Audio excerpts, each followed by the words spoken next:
अस्सलाम वालेकुम, मेरा नाम है जहाज़ेब हाशमी और ये है Toyota land cruiser ZX 2019 model.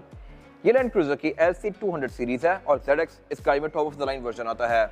इसमें हार्बो फीचर लिया गया है जो कि ZX ऑफर कर सकती है और स्पेसिफिक कार में जापान से ही ये रिम भी आफ्टर मार्केट आए हुए हैं और इसके अलावा इसके साइड मिरर भी क्रोम में आए हुए हैं। इसके अलावा इस गाड़ी में फीचर्स भी काफी सारे दिए गए हैं और ये गाड़ी अपनी वैल्यू भी जस्टिफाई करती है। इस तरह से एक तो ये गाड़ी बहुत ज़्यादा ड्यूरेबल है, तो ये अपनी रीसेल वैल्यू भी ज़्यादा तोड़ती नहीं है और फीचर्स के लिहाज से भी काफ़ी इक्विप्ड है, तो मेरे ख्याल से इसकी वैल्यू जस्टिफाइबल है।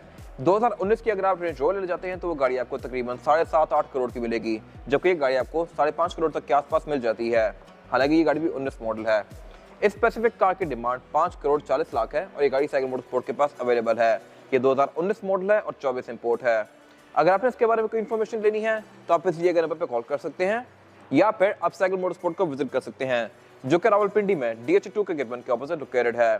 साइकिल मोटरस्पोर्ट की टोटल 2 ब्रांचेस हैं, एक रावलपिंडी में मरी रोड पे और फिर एक रावलपिंडी में ये वाली ब्रांच। इन दोनों ब्रांचेस पे गाड़ियों की बाइंग एंड सेलिंग के साथ साथ गाड़ियों के काम भी किए जाते हैं, जैसा कि tints, wrap, ceramic coating, PPF, graphene coating और उसके अलावा यहाँ पे गाड़ियाँ फेसलिफ्ट भी की जाती हैं। अगर आपके पास 2009 मॉडल V8 है तो आप उसको इस शेप में भी कन्वर्ट करवा सकते हैं या फिर LC 300 सीरीज में भी कन्वर्ट करवा सकते हैं। तो गाड़ियों की मॉडिफिकेशन के बाइंग एंड सेलिंग के किसी भी तरह के काम के लिए cycle Motors and cycle motorsports is the place. Overall, it's a great Land Cruiser, and today I'm going to review it.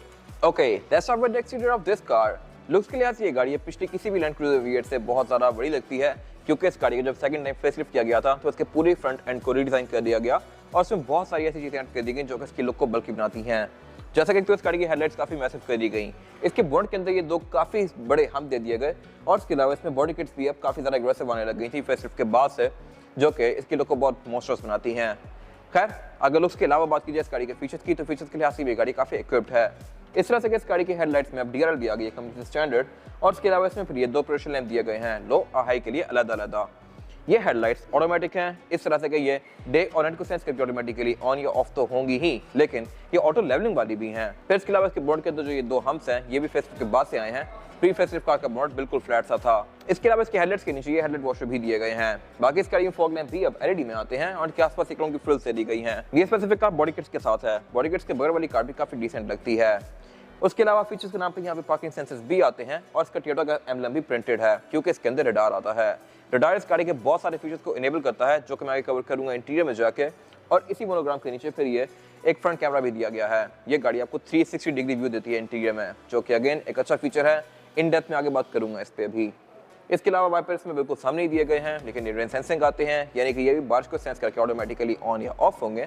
और इसके अलावा फिर ऊपर यहाँ पे कुछ और सेंसर आते हैं और इसके साथ फिर एक डैश कैम दिया गया है। डैश कैम बेसिकली आपके फ्रंट को रिकॉर्ड करता रहता है और अगर लेट्स सपोज आपको एक्सीडेंट होता है तो आप उसमें इसकी रिकॉर्डिंग प्ले करके अपने पॉइंट को जस्टिफाई कर सकते हैं।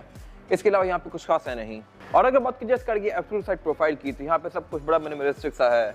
यहाँ पे सारा कुछ काफी फ्लोई है, कोई शार्प कट लाइंस नहीं दी गई और इसके अलावा फीचर्स के लिहाज से भी ये गाड़ी डिसेंट है। अगर बात की जाए फीचर्स की, तो इस गाड़ी की साइड मिरर रिट्रैक्टेबल हैं, एडजस्टेबल हैं, इनमें ऑटो का फीचर आता है, इसमें 360 डिग्री कैमरा सेटअप भी आता है और इसके अलावा ये गाड़ी ब्लाइंड स्पॉट पॉइंटर्स भी ऑफर करती है। इसमें नीचे यहाँ पे कैमरास दिए गए हैं और पडल लाइट्स भी दी गई हैं, जो कि यहाँ पे लैंड क्रूजर का लोगो रिफ्लेक्ट करती है रात के टाइम, जो कि आपको इस गाड़ी के अंदर काफी वेलकमिंग फील देता है। फिर इसके अलावा इस गाड़ी में साइड मिरर कंपनी से ही क्रोम में आए हुए हैं। इसके अलावा ये गाड़ी फीचर साइड पे और भी ऑफर करती है, इस तरह से कि आप इस गाड़ी को यहीं से ही लॉक या अनलॉक कर सकते हैं, लाइक दिस। और इसके अलावा इसके साथ इसके साइड मिरर भी फोल्ड अनफोल्ड होते हैं। ये फोल्ड अनफोल्ड वाला फीचर भी 2016 के एंड से आना शुरू हुआ था इस फेसलिफ्ट के साथ। इससे पहले इसमें ये चीज नहीं आती थी। और ये इस गाड़ी की एब्सोल्यूट साइड प्रोफाइल। साइज के लिहाज से ये गाड़ी एक फुल साइज SUV है और कंपटीशन रेंज रोवर बनेगी, कैडिलैक एस्केलेड बनेगी, लेकिन ये गाड़ी उन सब में सबसे ज़्यादा ड्यूरेबल है। उसकी वजह भी है और वजह ये है कि ये गाड़ी साइड पे कोई खास फीचर ऑफर करती नहीं है। जब फीचर होंगे नहीं तो ख़राब कैसे होंगे। इसमें ऑटो फुट स्टेप नहीं आता, जो कि वो गाड़ियाँ ऑफर करती हैं। इसमें और भी बहुत सारे फैंसी फीचर्स जैसे कि सॉफ्ट क्लोज डोर्स, वो चीज़ें नहीं आती। इसके डोर को आप हाथ से ऐसे ही बंद करेंगे, तो जब वो फीचर होगा नहीं तो ख़राब कैसे होगा। और वो सारे फीचर्स काम भी सेंसर के साथ करते हैं, जो कि अच्छा खासा एक्सपेंसिव होते हैं। तो इन्हीं चीज़ों की वजह से उन गाड़ियों की कॉस्ट ऑफ मेंटेनेंस बहुत ज़्यादा होती है। खैर, साइज के लिहाज से ये गाड़ी एक अच्छी खासी ऊंची SUV है और इसमें ऊपर ये रूफ रेल्स दी गई हैं, जो कि सिल्वर में है। ये गाड़ी क्योंकि जैपनीज इंपोर्ट है, तो इसमें रेयर विंडो सारी प्राइवेसी वाली आई हुई हैं, यानी कि ये टिंटेड है, कंपनी से ही स्टॉक, ये आफ्टर मार्केट नहीं हुई हुई। और इसके अलावा इसमें फिर ये साइड स्टेप्स दिए गए हैं, जो कि बॉडी कलर में है और फेसलिफ्ट के बाद से इसकी डोर मोल्डिंग्स को काफ़ी ज़्यादा थिक कर दिया गया था। ये door mouldings comparatively pre facelift car से भी ज्यादा बड़ी हैं। इसके अलावा ZX में डोर हैंडल भी क्रोम की फिनिश में आते हैं। और अगर बात कीजिए इस गाड़ी के इस एंड की, तो इसमें फ्यूल डोर यहाँ पे नहीं बल्कि राइट साइड पे दिया गया है और एक फुल टैंक में गाड़ी आपको तकरीबन 500 किलोमीटर तक की रेंज प्रोवाइड करेगी। इसके अलावा ये गाड़ी है क्योंकि प्रॉपर ऐसी हुई है तो इसमें एंटीरियर एक्सिट भी कोई बहुत ज़्यादा आसान नहीं है, लेकिन इसमें बैठने के लिए यहाँ पे ग्रैब हैंडल्स दिए गए हैं। इन ग्रैब हैंडल्स पकड़ के छोड़ के इसके अंदर बैठ सकता हूँ लाइक दिस। ये चीज़ फॉर्च्यूनर में नहीं आती, अगर होती तो मेरे ख्याल से अच्छी बात थी। और इसके अलावा इसके अंदर के फीचर सारे मैं कवर करूंगा अभी आगे जाके इंटीरियर में। बाकी बैक पे काफी बड़ा क्वार्टर ग्लास दिया गया है जो कि टिंटेड ही है। और अगर बात की जाए इस गाड़ी की एब्सोल्यूट रेयर लुक की, तो ये भी कंपैरेटिवली प्री फेसलिफ्ट कार से बहुत ज़्यादा बल्की लगता है। और इसकी वजह यह है कि इसके फेसलिफ्ट में इस गाड़ी की ट्रंक का जो ये वाला पार्ट है ये चेंज कर दिया गया था। अगर आप इस गाड़ी को फेसलिफ्ट करवाते हैं तो आपकी ट्रंक ये वाली चेंज होगी, क्योंकि इसमें जो ये लाइट का कट है ये डिफरेंट आता है। बॉडी वाला कट सेम ही है। और इसके अलावा जब इस गाड़ी को फेसलिफ्ट किया गया था तो इसकी क्रोम वाली फ्रेस को काफ़ी बड़ा करके टेलर्स के नीचे तक कंटिन्यू कर दिया गया था। यहाँ पे आप बेशक कोरोला देखें, जो मर्जी कार देखें, टोयोटा जब भी कार को फेसलिफ्ट करता है उसका क्रोम बहुत ज़्यादा बढ़ा देता है। This car is no different. इसके अलावा इसका टेल गेट पावर आता है। ZX में पावर टेल गेट ऑप्शनल आता है, ये हर गाड़ी में नहीं होता। जिन गाड़ियों में टेल गेट पावर नहीं होता उनकी वैल्यू कंपैरेटिवली काफ़ी कम होती है। ये गाड़ी फुल हाउस है, इसको मैं बैक पे दिए गए बटन से अनलॉक कर सकता हूँ और इसमें की फॉर पे भी रिलीज आता है। ऊपर वाले एरिया खुद ही ऊपर जाता है, नीचे वाले एरिया को मैं मैनुअली अनलॉक करूंगा लाइक दिस। और इसमें टेल गेट स्प्लिट में आता है। सिग्नल्स में भी ऐसी था। This car is no different. और मैं यहाँ पे चढ़ के बैठ भी सकता हूँ। अगर मैं किसी पिकनिक पे जाता हूँ तो यहाँ बैठ के मैं टाइम स्पेंड कर सकता हूँ। और इसके अलावा इसमें बैक पे थर्ड रो सीट्स भी दी गई हैं। ये एक प्रॉपर फुल साइज SUV है। इन थर्ड रो सीट्स को मैं खोल के यहाँ पे 2 लोग बिठा सकता हूँ लाइक दिस। और इसके अलावा इनको मैं फोल्ड करके इसकी ट्रंक कैपेसिटी को और ज़्यादा खुला बना सकता हूँ। इनको फोल्ड करने के लिए यहाँ पे इलेक्ट्रॉनिक बटन दिए गए हैं। मैं पहले इसको ड्रॉप इस तरह से करूँगा और फिर इस तरह से रेज करूँगा लाइक दिस। ये मेरे ख्याल से अच्छा मैकेनिज्म है। LC300 में आप इनको ड्रॉप भी इलेक्ट्रॉनिकली कर सकते हैं। फिर इसके अलावा ये गाड़ी टूल किट भी यहीं पे ऑफर करती है। मैं यहाँ पे दिए गए कंपार्टमेंट को खोलूंगा तो इसमें इसकी टूल किट पड़ी हुई है। इसके अलावा अगर आपने ट्रंक कैपेसिटी को और ज़्यादा खुला बनाना है तो आप इसकी सेकंड रो सीट्स को ही फोल्ड कर सकते हैं। बाकी बैक पे ये गाड़ी रेयर विंडशील्ड वाइपर भी ऑफर करती है, स्पॉइलर भी आता है इसमें। और इसके अलावा इसमें ऊपर रेयर ब्रेक लैंप भी दिया गया है। इसके अलावा बैक पे यहाँ पे पार्किंग सेंसर्स दिए गए हैं, बॉडी किट्स दी गई हैं और यहाँ पे कुछ खास है नहीं। अब अगर बात कीजिए इस गाड़ी के इंटीरियर की तो ये स्पेसिफिक कार बेज रूम के साथ है और ये इंटीरियर मेरा फेवरेट है। इसमें बहुत सारे इंटीरियर आते हैं, beige with black, black on black, Bruno on black. मैंने इससे पहले ब्रूनो वाली कार का रिव्यू भी किया हुआ है और ब्लैक वाली कार्स का भी, लेकिन ये गाड़ी सबसे ज़्यादा लाइवली लगती है इंटीरियर के लिहाज से। खैर हर किसी की अपनी ओपिनियन है। ये इंटीरियर मेरा थोड़ी जल्दी होता है लेकिन स्टिल आपको इसकी प्रॉपर वाइब आती है। इसके अलावा इस गाड़ी को जब फेसलिफ्ट किया गया था तो इसके इंटीरियर में बहुत सारी चीज़ें चेंज कर दी गई थी, जैसा कि ये वाला सारा ही एरिया ये अब डिफरेंट है as compare to pre facelift car. अगर बात कीजिए इस गाड़ी के स्टीयरिंग व्हील की तो स्टीयरिंग व्हील इस गाड़ी का 4 स्पोक है और ये टोटली नया स्टीयरिंग है। लेफ्ट स्पोक जो कंट्रोल दिए गए हैं मल्टीमीडिया सिस्टम के हैं, राइट स्पोक जो कंट्रोल दिए गए हैं यहाँ से आप इसके MID के बीच में नेविगेट कर सकते हैं। फिर इसके अलावा ये गाड़ी रडार भी ऑफर करती है और लेन डिपार्चर असिस्ट भी। इसमें क्रूज कंट्रोल भी आता है जो कि स्टीयरिंग के पीछे दिया गया है और ये अगली गाड़ियों को सेंस करके अपनी स्पीड को कम या ज़्यादा करेगा, यानी कि ये एडाप्टिव क्रूज कंट्रोल है। फिर इसके अलावा अगर बात की जाए इसकी हेडलाइट के कंट्रोल की तो इसकी हेडलाइट्स में ऑटोमेटिक वाला फीचर आता है, यानी कि ये डे और नाइट को सेंस करके ऑटोमेटिकली ऑन या ऑफ होंगी। और साथ ही इसकी फॉग भी दी गई है और इसकी फॉग के साथ एक और फॉग भी दी गई है जो कि रेयर फॉग है। रेयर फॉग भी हर वेरिएंट में नहीं आती, इसमें है। फिर इसके अलावा अगर बात की जाए वाइपर्स की तो वाइपर इस गाड़ी में रेन सेंसिंग दिए गए हैं। ये वाइपर बारिश को सेंस करके ऑटोमेटिकली ऑन या ऑफ तो होंगे ही, लेकिन ये अपनी स्पीड को भी एडजस्ट करते हैं। इसके अलावा अगर बात कीजिए इस गाड़ी के मीटर की तो मीटर भी इस गाड़ी का लुक्स के लिहाज से कंपैरेटिवली पिछली कार से बहुत डिसेंट है। इसमें 6 मेन डायल दिए गए हैं, 2 जो मेन डायल हैं ये स्पीड लिमिटर और RPM के हैं। और इसके अलावा ये गाड़ी 5.9 पे जाकर रेड लाइन करती है क्योंकि इंजन इस गाड़ी में पेट्रोल आता है। जो डीजल वाली कार्स होती हैं उनमें RPM काफी ऊपर ही रेड लाइन कर लेता है। खैर इसके अलावा इसकी स्पीड लिमिट 180 km/h तक है और सेंटर में फिर एक MID डिस्प्ले दिया गया है जो कि क्वालिटी के लिहाज से बहुत इंप्रूव्ड है as compare to pre facelift car. यहाँ पे गाड़ी आपको इसकी बहुत सारी चीजें शो करवाती है, जैसे कि ट्रिप्स, एवरेज किलोमीटर पर लीटर, आउटसाइड टेम्परेचर और इसके अलावा इस गाड़ी का tyre turning radius, cruise control की सेटिंग्स। इसके अलावा लेन डिपार्चर वगैरह को भी आप यहाँ से ऑन ऑफ कर सकते हैं, ब्लाइंड स्पॉट मॉनिटर्स को ऑन ऑफ कर सकते हैं, इसके मैट्रिक्स को चेंज कर सकते हैं। और इसके अलावा यहाँ पे गाड़ी आपको इसके एयरमेटिक सस्पेंशन का भी डिस्प्ले देती है कि गाड़ी की हाइट क्या है। फिर इसके अलावा इसकी गेयर इंडिकेशन दी गई है यहाँ पे। और अगर बात की जाए इसके मीटर की हाउसिंग की तो ये सारी भी सॉफ्ट टच पैडिंग की फिनिश में है। इसके डैशबोर्ड में 3 स्पीकर्स दिए गए हैं, 2 साइड पे स्पीकर्स हैं और एक सेंटर में सब वूफर है। इसके अलावा ये गाड़ी स्पीकर्स 18 ऑफर करती है। ये भी एक एड ऑन फीचर है जो कि इस गाड़ी में लिया गया है। 3 स्पीकर्स यहाँ दिए गए हैं। फिर डोर्स में स्पीकर आते हैं, बैक डोर्स में स्पीकर और ट्विटर दोनों आते हैं, ट्रंक में भी आते हैं और इसकी छत में भी 4 स्पीकर्स दिए गए हैं। तो ये कलेक्टिवली मिलके आपको एक काफ़ी अच्छा साउंड एक्सपीरियंस देते हैं इस गाड़ी का। खैर इसके अलावा सेंटर में फिर एक ये मल्टीमीडिया स्क्रीन दी गई है जो कि कंपैरेटिवली काफ़ी बड़ी है पिछली किसी भी कार से। और इसके अलावा इसके फीचर्स भी काफ़ी डिसेंट आते हैं।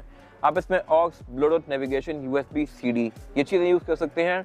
और इसके अलावा यहाँ पे ये गाड़ी आपको गाड़ी की स्टैट्स भी शो करवाएगी, जैसे कि ट्रिप्स, एवरेज किलोमीटर पर लीटर, फ्यूल कंजम्पशन और इस तरह की बहुत सारी चीजें। इसके अलावा स्क्रीन से नीचे पर इसके कुछ फिजिकल कंट्रोल दिए गए हैं और यहीं से आप इसकी पिछली स्क्रीन को भी ऑन या ऑफ कर सकते हैं। नीचे को आप पतली सी स्क्रीन दी गई है जहाँ पे ये गाड़ी क्लाइमेट कंट्रोल का डिस्प्ले देती है और क्लाइमेट कंट्रोल भी ये गाड़ी 4 जोन ऑफर करती है। फ्रंट दोनों पैसेंजर्स के लिए 2 अलग अलग जोन्स दी गई हैं और फिर रेयर दोनों के लिए भी 2 अलग अलग जोन्स डिफाइंड हैं।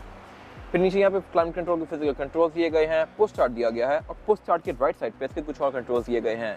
यहाँ से आप इसका रडार ऑन ऑफ कर सकते हैं, पावर टेलगेट ऑन ऑफ कर सकते हैं और इसके अलावा इसके स्टीयरिंग व्हील को एडजस्ट कर सकते हैं लाइक दिस। ये स्टीयरिंग व्हील ऑटो टेलीस्कोपिक है। फिर इसके अलावा यहाँ पे कुछ और कंट्रोल दिए गए हैं। सेंटर में एक स्लॉट है जहाँ पे आप इसका मैप का और मीडिया का कार्ड इंसर्ट कर सकते हैं और इसके अलावा उसके नीचे एक और ड्रॉर दी गई है जिसमें आपको थोड़ा बहुत सामान रख सकते हैं। फिर नीचे यहाँ पे कुछ और कंट्रोल्स दिए गए हैं जो कि इसकी सीट्स के हैं। सीट से गाड़ी हीटेड और वेंटिलेटेड दोनों ऑफर करती है और इनके साथ एक ऑटो का फीचर भी आता है। ऑटो में ये बेसिकली क्लाइमेट कंट्रोल के साथ सीट्स के टेम्परेचर को सिंक कर लेंगी। फिर इसके अलावा यहाँ पे इसके हीटेड स्टीयरिंग व्हील का कंट्रोल भी दिया गया है। इसके स्टीयरिंग व्हील में जो ये वाला एरिया है, लेदर वाली ग्रिप्स ये हीटेड आती हैं और ये सर्दियों में आपको सही कूजी सी फीलिंग देंगी। फिर इसके अलावा साथ यहाँ पे इसका USB और ऑक्स का इनपुट दिया गया है, उससे पीछे इसका गियर शिफ्टर दिया गया है और इसमें गियर सिलेक्शन है वो है PRND और स्पोर्ट्स में करके आप इस गाड़ी को मैनुअली चला सकते हैं लाइक दिस। फिर इस गियर सिलेक्टर से पीछे यहाँ पे कुछ और इसके ड्राइव मोड्स दिए गए हैं। इसमें 5 ड्राइव मोड्स आते हैं, कंफर्ट, इको, नॉर्मल, स्पोर्ट्स और स्पोर्ट्स प्लस। फिर उसके बाद यहाँ पे इसका ट्रैक्शन कंट्रोल दिया गया है, डिफरेंशियल लॉकिंग दिया गया है, ECT सेकंड दिया गया है और इसका MTS दिया गया है। MTS means multi terrain system या फिर crawl control. Multi terrain system में ये गाड़ी हर तरह की सरफेस के लिहाज से अपनी ड्राइविंग को एडजस्ट करेगी। बेशक आप इसको डर्ट में ले जाएं, सैंड में ले जाएं, मॉड्यूल में ले जाएं, रिवर में ले जाएं या रॉकी सरफेस पे ले जाएं, ये गाड़ी उसी के हिसाब से अपने आप को एडजस्ट करेगी। और क्रॉल कंट्रोल में ये गाड़ी अगर फंस जाती है तो इंजन की पावर को अपने हिसाब से यूज करते हुए खुद ही बाहर निकलेगी। हर टायर को उतनी पावर मिलेगी जितनी चाहिए और व्हील स्पिन ये गाड़ी मैक्सिमम अवॉइड करेगी। फिर इसके अलावा से कुछ और कंट्रोल दिए गए हैं जो कि इसके हाइट कंट्रोल के हैं। इसमें हाइट कंट्रोल भी आता है, आप इसकी हाइट को हाई, नॉर्मल या लो कर सकते हैं और लो पे भी ये गाड़ी अच्छी खासी नीचे जाती है। फिर इसके अलावा इससे आगे यहाँ पे इसके 4x4 के कंट्रोल्स दिए गए हैं। इसके 4x4 की जो सिलेक्शन है वो है H4 और L4। ये गाड़ी ऑल टाइम 4x4 है। हैंडब्रेक इस गाड़ी में इलेक्ट्रॉनिक नहीं आती, इसको आप ऐसे इंगेज करेंगे। LC 300 सीरीज में इलेक्ट्रॉनिक कर दी गई है।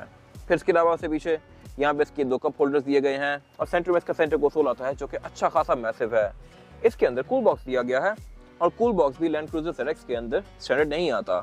ये एक एड ऑन फीचर है जो कि इस गाड़ी में भी लिया गया है। जिन गाड़ियों में ये चीज़ नहीं होती उनकी वर्थ कंपैरेटिवली इससे कम होती है और अगर आप एक ZX ढूंढ रहे हैं तो ये चीज़ें आप लाजमी कंसीडर कीजिएगा। इसके अलावा अगर बात की जाए इस गाड़ी की सीट्स की तो सीट्स इस गाड़ी में लेदर की फिनिश में है और ये सीट्स परफोरेटेड हैं। इनमें ये पंच होल्स दिए गए हैं जहाँ से ये गाड़ी आप पे वेंटिलेटेड सीट्स की हवा थ्रो करती है और सेम यही लेदर इसका डोर्स के अंदर भी कंटिन्यू किया गया है।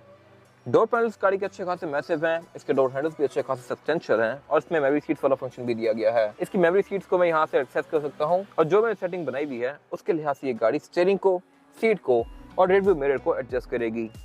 ये मेरे ख्याल से एक मजे की चीज़ है। इसके अलावा इसकी सारी विंडो सिंगल टैप वाली आती हैं। आगे यहाँ पे कुछ और कंट्रोल दिए गए हैं जैसे कि रोल सेंसिंग, कर्टन एयरबैग्स को ऑफ करने का, रिट्रैक्टेबल साइड मिरर्स का, आप यहाँ से इसके पार्किंग सेंसर्स भी ऑन ऑफ कर सकते हैं और इसके हेडलाइट वॉशर को भी यहाँ से यूज कर सकते हैं।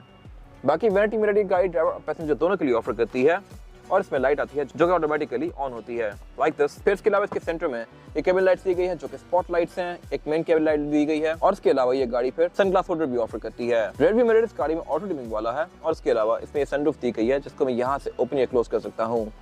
सनरूफ भी इस गाड़ी का एक यूनिक सेलिंग पॉइंट आप कह सकते हैं। इसके अलावा यहाँ पे कुछ खास है नहीं। इसके बाद अगर बात कीजिए इस गाड़ी में रेयर पैसेंजर्स के लिए सीटिंग कैपेसिटी की तो यहाँ भी इसका रूम काफी ब्राइट है। मैंने इससे पहले ब्रूनो वाली कार का रिव्यू किया है और वो गाड़ी अंदर से थोड़ी डल थी। मेरे ख्याल से ये रूम ज्यादा अच्छा है। सिर्फ यही नहीं, इसमें रेयर पैसेंजर्स के लिए सीटिंग कैपेसिटी भी अच्छी खासी स्पेशियस है।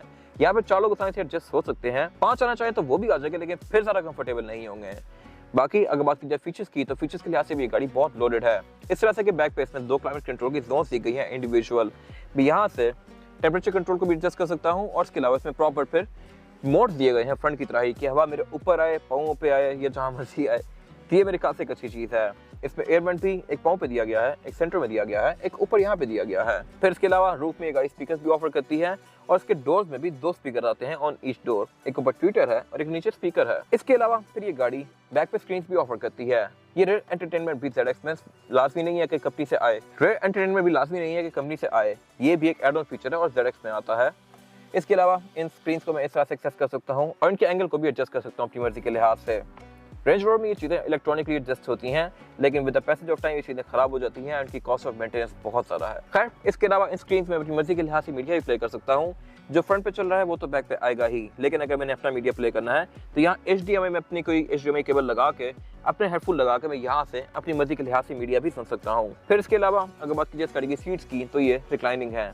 इनको मैं इस तरह से अपनी मर्जी के एंगल पर एडजस्ट भी कर सकता हूँ, लाइक दिस, और इसको मैं आगे पीछे भी कर सकता हूँ। ये आगे पीछे इलेक्ट्रॉनिकली होती हैं इस तरह से। साइड पे यहाँ पे बटन दिया गया है जिससे मैं इनको आगे कर सकता हूँ और ये काफ़ी आगे जाती हैं। इसके अलावा फिर इनके सेंटर में एक सेंटर कंसोल दिया गया है जिसको निकाल के मैं इसमें से एक कप होल्डर एक्सेस कर सकता हूँ, लाइक दिस। बैक पे ये डॉट दी गई है और उससे पीछे फिर एक कंपार्टमेंट दिया गया है। ये कंपार्टमेंट कोई बहुत ज़्यादा स्पेशियस नहीं है, लेकिन इसके अंदर एक रिमोट आता है। ये रिमोट बेसिकली इन स्क्रीन का है। ये स्क्रीन टच पे नहीं है। इनको मैं इस रिमोट से यूज़ करूँगा। अगर टच में वाली मेरे ख्याल से बेहतर था। नई वाली ZX में अब टच के साथ आती हैं। फिर इसके अलावा इसमें 3 हेडरेस्ट दिए गए पैसेंजर्स के लिए, RS-6 के पोर्ट्स आते हैं, सीट बेल्ट्स आती हैं और इसके अलावा यहाँ पे कुछ खास है नहीं। इसके बाद अगर बात की जाए इस गाड़ी के इंजन की, तो इंजन ये गाड़ी 4.6 लीटर V8 ऑफर करती है। जब इनिशियली ये कार लॉन्च की गई थी पाकिस्तान में 2008-9 में, तो उसमें इंजन 4.7 लीटर V8 था। उसको इंप्रूव किया गया और उसमें से 100 सीसी निकाल दिए गए। ये इंजन 304 हॉर्स पावर यूज करता है, जो कि पिछली कार से थोड़ा ज़्यादा है, और इसके अलावा ये इंजन आपको एवरेज भी बेहतर देगा। 304 हॉर्स पावर का फिगर एक सफिशिएंट है इस बॉडी साइज के लिहाज से, और इसके अलावा इसमें ट्रांसमिशन भी 8 स्पीड ऑटोमेटिक आती है। पहले ये भी 6 स्पीड थी। और अगर बात की जाए सबसे इंपॉर्टेंट पॉइंट की, तो वो होता है एवरेज। एवरेज गाड़ी आपको 4 से 5 किलोमीटर पर लीटर तक की देगी। अगर आप इसको लॉन्ग पे लेके जाते हैं तो ये गाड़ी 7-8 भी जा सकती है, डिपेंडिंग अपॉन ड्राइविंग पैटर्न, जो कि मेरे ख्याल से इस बॉडी साइज के लिहाज से एक ठीक एवरेज है। बाकी ये गाड़ी क्योंकि टोयोटा है तो ये बहुत ज़्यादा ड्यूरेबल है। These cars are built like tanks. ये गाड़ियाँ 20-25 साल तो आराम से निकाल जाती हैं। और इसकी एग्जांपल ये है कि अगर आप 2002 मॉडल की सिग्नस भी देखें तो वो गाड़ियाँ भी अपनी प्रिस्टीन कंडीशन में होती हैं और उनके खास काम नहीं निकलते, जबकि उसके मुकाबले में रेंज रोवर या BMW वगैरह वर्कशॉप्स में खड़ी मिलेंगी। तो ये मेरे ख्याल से एक अच्छा इंजन है। इसके अलावा ये गाड़ी ABS भी ऑफर करती है, ट्रैक्शन कंट्रोल भी ऑफर करती है। इसमें ड्राइव मोड्स भी आते हैं, MTS भी आता है यानी कि मल्टी टेरेन सिस्टम, और इसके अलावा फिर इसमें एयर सस्पेंशन भी आता है। तो ये सारी चीज़ें मिलकर इस गाड़ी की राइड को बहुत ज़्यादा अच्छा बनाती हैं। इसके अलावा इसके बोर्ड के अंदर इंसुलेशन भी दी गई है और बोर्ड इस गाड़ी का हाइड्रोलिक से ओपन होता है। इसके अलावा यहाँ पे कुछ खास है नहीं। इसके बाद अगर बात कीजिए इस गाड़ी के टायर साइज की, टायर साइज जो ऑफर करती है ZX है 285, 45 और 22। इसमें 22 इंचेस का रिम लगा हुआ है जो कि आफ्टर मार्केट है। कंपनी से ये गाड़ी 20 इंचेस को ऑफर करती है और इसकी लुक को काफ़ी अच्छा बना रहा है। इसमें टायर भी चेंज है। टायर्स गाड़ी में योकोहामा डला हुआ है जो कि ऑलमोस्ट न्यू ही है। तो ये आपको 50-60 हज़ार किलोमीटर एक अच्छा राइड प्रोवाइड करेगा। और इसके अलावा ये रिम है पूरा क्रोम में। ये गाड़ी एयर सस्पेंशन भी ऑफर करती है। आप इसकी हाइट को भी रेज या लोअर कर सकते हैं, और अगर आप लोअर करें तो लोअर होकर इन रिम्स के साथ इस गाड़ी की लुक काफ़ी मीन सी आएगी। फिर इसके अलावा ये गाड़ी all wheel disc brake offer करती है, फ्रंट पे भी और बैक पे भी। और इसके अलावा यहाँ पे कुछ खास है नहीं। ये था आज का रिव्यू। अगर आपको ये रिव्यू पसंद आया है तो इस रिव्यू को लाइक कीजिए, मेरे चैनल को सब्सक्राइब कीजिए, और अगर आपके पास गाड़ी से रिलेटेड कोई भी राय है तो उसको कमेंट सेक्शन में शेयर जरूर कीजिएगा, ताकि वो लोग जो गाड़ी लेने वाले हैं वो आपकी राय से फायदा उठा सकें। अपना ख्याल रखिएगा। Thank you.